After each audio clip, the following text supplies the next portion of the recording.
आज हम बात करेंगे हिंदुओं की सबसे बड़े आस्था के केंद्र महाकुंभ के बारे में, जो उत्तर प्रदेश के प्रयागराज में 13 जनवरी से 26 फरवरी तक चलने वाला है। ये हर 12 वर्षों में एक बार महाकुंभ लगता है। भारत में 4 जगह पर महाकुंभ लगते हैं। इलाहाबाद में लगता है, मतलब प्रयागराज में। दूसरा लगता है हरिद्वार में, दोनों गंगा नदी के किनारे लगते हैं। तीसरा महाराष्ट्र के नासिक में लगता है, गोदावरी नदी के किनारे।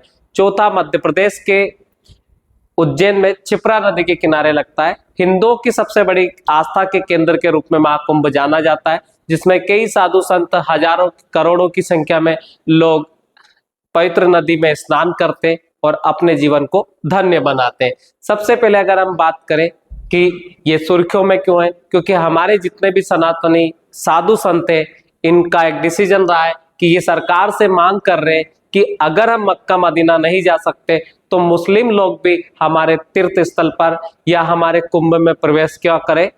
तो उसी के बारे में बात करेंगे कि कौन से संत ने क्या कहा है, क्या उनकी मांग है। तो सबसे पहले मांग कहाँ से उठी, कहाँ से शुरुआत की हुई, उसके बारे में हम बात करें तो सबसे पहली मांग थी कि महाकुंभ में आधार कार्ड चेक हो। आधार कार्ड चेक होने का सबसे बड़ा रीजन है कि आधार कार्ड से पता चल सकता है कि कौन किस संप्रदाय से, किस धर्म से।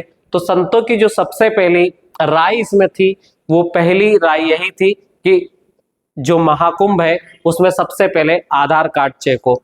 फिर हम बात करते, समय आता है 4 अक्टूबर 2024 का, जो अध्यक्ष है अखाड़ा परिषद के रविंद्र पुरी महाराज, इन्होंने कहा कि हमने हरिद्वार में देखा कि कई मुस्लिम भाई संत बनकर घूम रहे, इसलिए जो भी महाकुंभ में आए उसकी जांच हो, उसके पास आधार कार्ड हो, ताकि हम पहचान सके कि कोई उग्रवादी यहाँ संत बनकर तो नहीं आया है।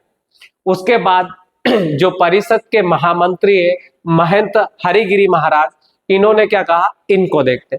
तो महाकुंभ मेला में सिर्फ सनातनियों को ही प्रवेश दिया जाए, कोई भी मुखौटा लगाकर गलत तरीके से महाकुंभ में प्रवेश कर सनातन संस्कृति और परंपरा को दूषित ना करे। मुस्लिमों को प्रयागराज महाकुंभ में प्रवेश के रोकने के लिए अखाड़ा परिषद के अध्यक्ष रविंद्र पुरी और महंत हरिगिरी का अखाड़ा परिषद की बैठक में यह पहला बयान था। उस समय इस पर चर्चा नहीं हुई थी, लेकिन बाद में इसके ऊपर चर्चा हुई और चर्चा में क्या हुआ देखते हैं। तो इसी बैठक में महाकुंभ में उर्दू और फारसी के शब्दों पर भी आपत्ति जताई गई। अखिल भारतीय अखाड़ा परिषद ने शाही शब्द को उर्दू और पेशवाई को फारसी शब्द बताकर इन शब्दों को बदलने की मांग की। उसके बाद में अगर हम देखें तो मुस्लिमों के बैन की मांग की गई। इसमें जैसे जैसे महाकुंभ की तारीख नजदीक आती जा रही है, वैसे वैसे गैर हिंदुओं पर महाकुंभ में बैन लगाने की मांग उठने लगी है। 4 नवंबर को अखाड़ा परिषद ने प्रस्ताव पास किया कि मेले में गैर हिंदुओं का प्रवेश वर्जित हो। उसके बाद में अगर हम देखें तो जो जाने माने धीरेन्द्र शास्त्री जी महाराज है, जो छतरपुर से आते बागेश्वर धाम के पीठाधीश्वर है, इन्होंने क्या कहा, तो छत्तीसगढ़ में कवर्धा में इन्होंने कहा कि महाकुंभ में गैर सनातनियों संतों का क्या सम्मान करेंगे। थूक कांड और पंडालों में आग जैसी प्रायोजित घटनाओं से पता चलता है कि वह एंटी सनातन है। जो राम को नहीं मानते, उन्हें राम के काम से क्या काम, मेरे अंगने में तुम्हारा क्या काम है, ये इन्होंने वहां पर कहा। उसके बाद में अगर हम देखें तो ये जो स्वामी अविमुक्तेश्वरानंद जी ज्योतिष पीठ के शंकराचार्य अपने भाषणों की वजह से हमेशा सुर्खियों में रहते हैं, तो इन्होंने क्या कहा, इसको देखते हैं। तो क्या मुसलमान मानते हैं कि गंगा यमुना की धारा में नहाने से पापों का नाश होगा? अगर मानते हैं तो इसकी घोषणा करें, फिर हम लोग उनके प्रवेश पर विचार करेंगे। उसके बाद अगर हम बात करें, ये अखाड़ा परिषद के रविंद्र पुरी महाराज ने क्या कहा, तो कुंभ में लाखों साधु संत आते हैं, आएंगे। अगर गैर सनातनी कुंभ में दुकान लगाते और पकड़े जाते तो उनकी पिटाई होगी, जिससे बाहर भी गलत मैसेज जाएगा। अगर कोई चाय में थूकेगा तो हम उसकी जीभ काट लेंगे। अखाड़ा परिषद के संत रविंद्र पुरी महाराज ने कहा, अखाड़ा परिषद ने मांग उठाई कि मेला क्षेत्र में जिसे भी खाने पीने की दुकान आवंटित की जाए, वह दुकान पर अपना नाम जरूर लिखे इससे संदेह की स्थिति पैदा ना हो। उसके बाद में अगर हम देखें तो जो सुमेरु पीठाधीश्वर जगत गुरु शंकराचार्य स्वामी नरेंद्रानंद सरस्वती ने क्या कहा, कुंभ में शुद्ध सनातनियों का मेला है, अगर मक्का और मस्जिदों में हिंदुओं का प्रवेश नहीं है तो फिर सनातनियों के कुंभ में इन लोगों का प्रवेश नहीं होना चाहिए। तो इन्होंने एक अपना नया पॉइंट दिया। उसके बाद में अगर हम बात करें जो साध्वी प्राची है, उन्होंने क्या कहा कि अगर कोई मुस्लिम मक्का मदीना में प्रवेश नहीं कर सकता तो सनातनी महाकुंभ में दुकान क्यों लगाए। उसके बाद जो कथावाचक देवकीनंदन ठाकुर है, इन्होंने भी कहा कि गैर हिंदू होते हुए हिंदी देवी देवताओं के नाम से होटल चलाए जाते हैं, खाद्य पदार्थों में मिलावट की जाती है और महाकुंभ में गैर सनातनियों के प्रवेश को लेकर सनातनियों को कट्टर होना पड़ेगा। उसके बाद प्रयागराज में कई ऐसे पोस्टर और बैनर देखने को मिले, डरेंगे तो मरेंगे, लड़ेंगे तो जीतेंगे नारों के बहुत सारे होर्डिंग देखने को मिले। ये होर्डिंग से जगत गुरु रामनंदाचार्य नरेंद्राचार्य के, ये जगत गुरु रामनंदाचार्य दक्षिण पीठ के प्रमुख है। उसके बाद में अगर हम देखें कि ये रीजन क्या है कि किस पर विवाद क्यों हो रहा है, तो सबसे पहले अगर हम देखें तो प्रयागराज शहर में अगर हम देखें तो 22% मुस्लिम आबादी है। ये शहर की बात करें तो 5482 वर्ग किलोमीटर में फैला है। प्रयागराज की आज के समय में कुल आबादी 60 लाख के आसपास है।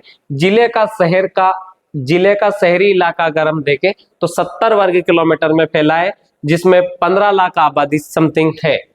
2011 की जनगणना के अनुसार देखें तो यहाँ पर 75% हिंदू और 22% मुस्लिम आबादी रहती है। संख्या में अगर मुस्लिमों की बात करें तो 2.5 लाख से 3 लाख के बीच में यहाँ पर इनकी संख्या है। उसके बाद में अगर हम देखें तो 2011 की जनगणना के अनुसार पूरे उत्तर प्रदेश में 79.73% हिंदू और 19.26% मुस्लिम यहाँ पर आबादी रहती है।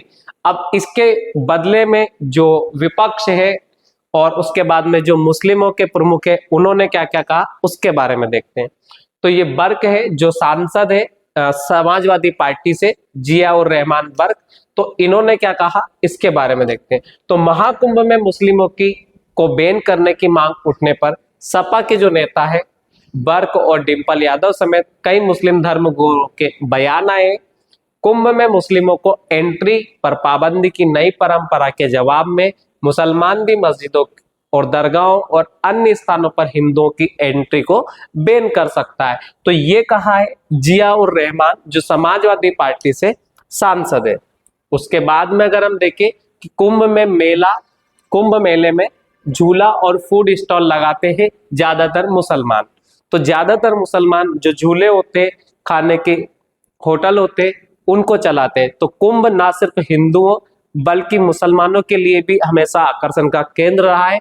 दोनों की रोजी रोटी का सवाल है, इसलिए हिंदुओं के लिए भी इम्पोर्टेंट है और मुस्लिमों के लिए भी, क्योंकि मुस्लिम अपना व्यवसाय चलाते। 20% दुकानें ज्यादातर यहाँ पर मुस्लिमों की रहती, जिनमें झूले और खाने की जो होटलें होती उनमें भी मुसलमान अपना व्यवसाय मेले से करते हैं। उसके बाद में अगर हम देखें तो 2013 का जो कुंभ हुआ था उसमें 20% मुस्लिमों ने अपनी दुकानें यहाँ पर खोली थी। तो आपको क्या लगता है कि मुस्लिमों को बैन करना चाहिए या नहीं करना चाहिए, कि सिर्फ पॉलिटिकल ड्रामा है? आप अपनी राय मुझे कमेंट में दें। धन्यवाद।